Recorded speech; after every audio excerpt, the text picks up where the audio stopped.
2023년 6월 9일 5분 성경 묵상을 시작합니다. 본문은 창세기 42장 38절입니다. 야곱이 가로되 내 아들은 너희와 함께 내려가지 못하리니 그의 형은 죽고 그만 남았음이라.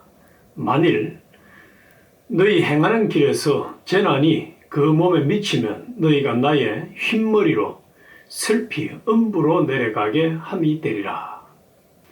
오늘은 파란 하늘에 날벼락이 떨어지는 것과 같은 청천벽력의 현실을 주시는 하나님의 목적에 대해서 같이 은혜를 나누겠습니다. 사람은 무상하고 하나님은 영원하시고 불변이십니다. 사람들이 알기 어려운 인간 지식을 초월한 하나님의 섭리가 종종 있습니다. 그리스도 안에 있는 자에게는 인간이 이해하기 어려운 현실 속에 세밀한 은총의 역사가 이루어지고 있습니다.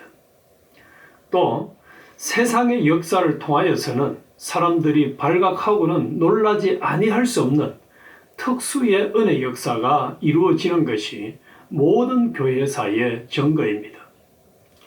요셉은 모든 형제들 중 특수한 신앙을 가진 사람입니다. 하나님께서 영광을 받으실 만도 하고 은밀하게 일하시는 하나님과 동행할 만한 인간성도 가졌던 신앙가입니다.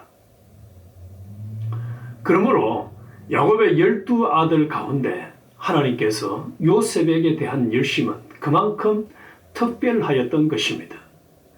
그 아버지 야곱이 예측하지 못하였던 일을 통하여 요셉은 애굽의 시위장관 보디발의 집으로 팔려 종이 되어 가게 되었습니다.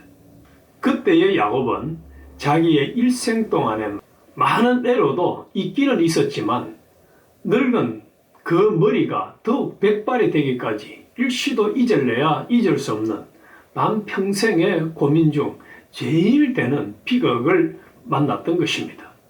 그 불효한 아들들이 요셉을 밉다고 애굽으로 팔아보내고 난 그 후 그 아버지는 너무도 극심하게 속이 상했습니다.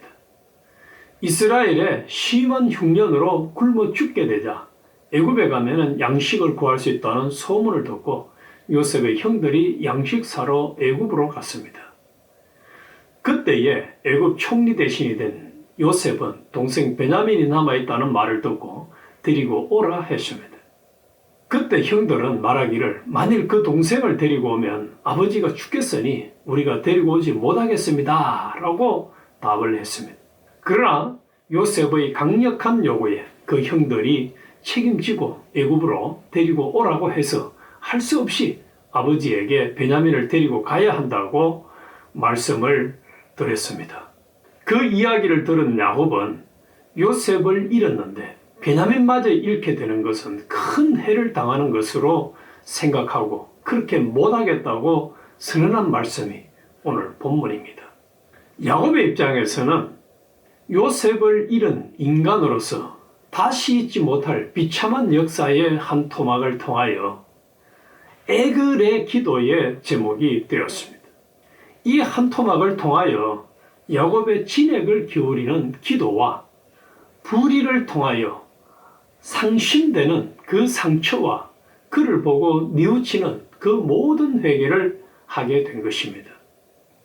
하나님은 그 가정에 대하여 모든 진노를 당신이 푸시고 만족이 여길 수 있고 축복의 계대가 될 만한 거룩과 화목한 가정을 만들었습니다.